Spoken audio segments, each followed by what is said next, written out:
My minister is a lot like God.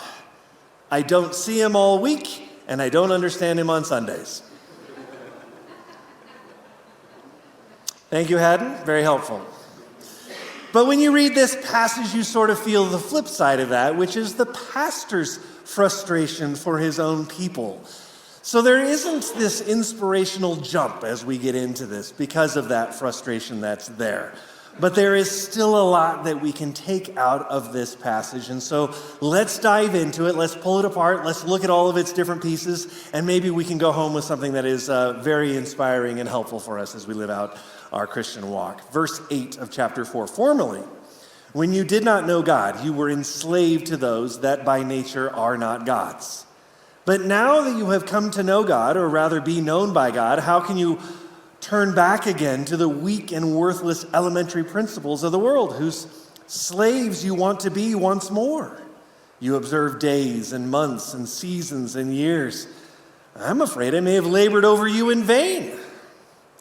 So you kind of feel that frustration coming out as Paul expresses that at the end there. See, these were churches that Paul had planted in his first missionary journey, the one that he took with Barnabas as they traveled through Asia Minor. And it sounds like, based on what Paul is saying here, is that he feels like they kind of missed something that was really important. It sounds like these Galatians just simply didn't understand what Paul was trying to teach them. And he's exasperated with them, which is why he says, I think I may have labored over you in vain. Of course, the reason why he's so frustrated is because there is a group of teachers that have come in amongst these churches who have, that Paul has founded, who have been teaching a gospel that is different than what Paul was teaching. They're bringing a message that's very different than Paul's. What they're teaching is that obedience is what matters. And what Paul is going to argue is that it's the reason for your obedience that actually matters. Ultimately, these new teachers that had come to Galatia were teaching, you'll never be accepted by God unless you obey all the law. You need to pay attention then to those dietary laws and all of those laws about blood and disease and death and circumcision. And all those things that are used to set Jews apart from Gentiles. In other words, what they were saying was, you need to be a better Jew. So here's what they're teaching. There's this Judaizing influence that says, trust in Jesus Christ, that's great. Go ahead and do that. Obey God's laws. If you do both of those things, then you'll be saved.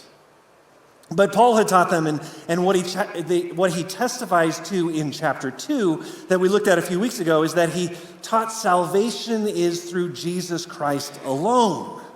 And in fact, that was affirmed by the Council of Jerusalem, he says in chapter 2. So Paul's teaching, as confirmed by the Council of Jerusalem, is trust in Jesus Christ, enjoy salvation that comes through that trust in Jesus Christ, and then obey the law out of love and gratitude. So now you can see on the screen that obedience is still there, it's still present, but it's the motivation for the obedience that is completely different. One says, obedience is necessary for salvation, and so therefore you must obey in order to get what you want. And let's be honest, that's just manipulation. That really is all it is. I mean, you can tell when your kids were doing that to you, couldn't you? Like when they were just obeying to get something that they wanted. I really, really want a sleepover this week. We've planned a sleepover, and so therefore I'm going to be really, really good so that my parents, when I ask them, because of course they always plan the sleepovers without you and then ask you later, right? So that when I ask them, they'll go, okay, he's been pretty good this week. We'll let him have a sleepover. And they'll want to reward me. That's the model that built really all of humanity's natural belief that I have to earn love. And that is the predominant model of the world. To use Lisa's example with the kids this morning, that's the mold, ultimately, that the world wants us to fit into, that we have to perform, that we have to be better, that we have to earn people's affirmation and acceptance. And if we're good enough, then maybe we could get that affirmation and acceptance.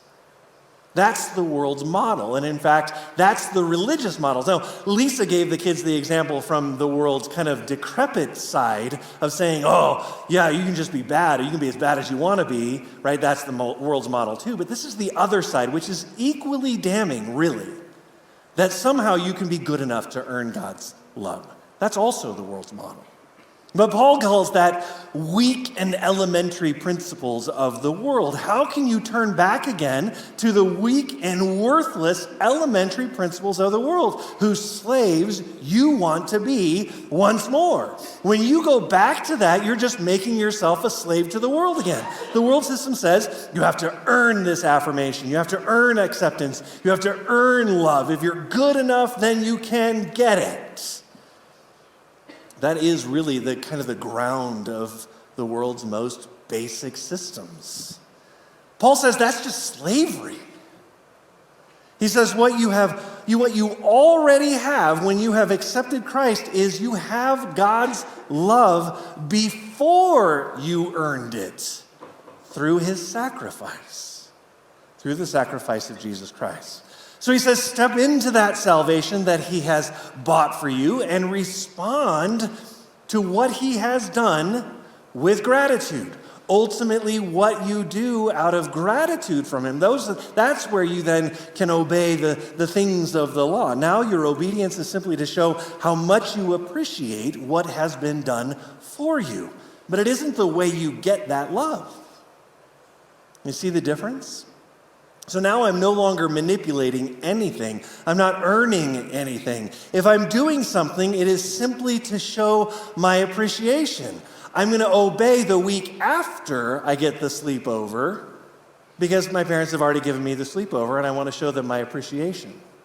And so I do things extra for them the following week.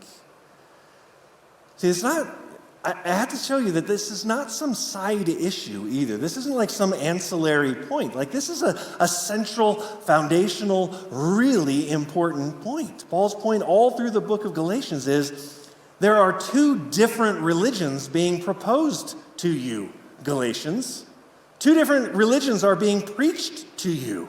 This isn't two interpretations of the same thing. They're two completely different philosophies. They're two different views on reality. And the result of these two different views, these two different philosophies, these two different religions are two completely different personalities. Two different psychologies get developed in you. Two very different sociologies happen in the world because of these two different expectations. They're different in every way. They're absolutely different. One is just Judaism with a fancy rabbi. The other is faith in Jesus Christ, who has died for you, the Son of God, who while we were still sinners, died for us. Which early followers, by the way, called the way. And that way leads to true freedom, says Paul. And so this is why Paul is fighting about this and why he's so exasperated. Don't you get it? You were free. Don't go back to legalism. Brothers, I entreat you, become as I am, for I also have become as you are. Now, within that sentence, we see Paul's basic philosophy of his entire ministry. It's a philosophy that shows us the freedom that we have, but it also is a model for us to disciple others as well. Become like me, for I became like you.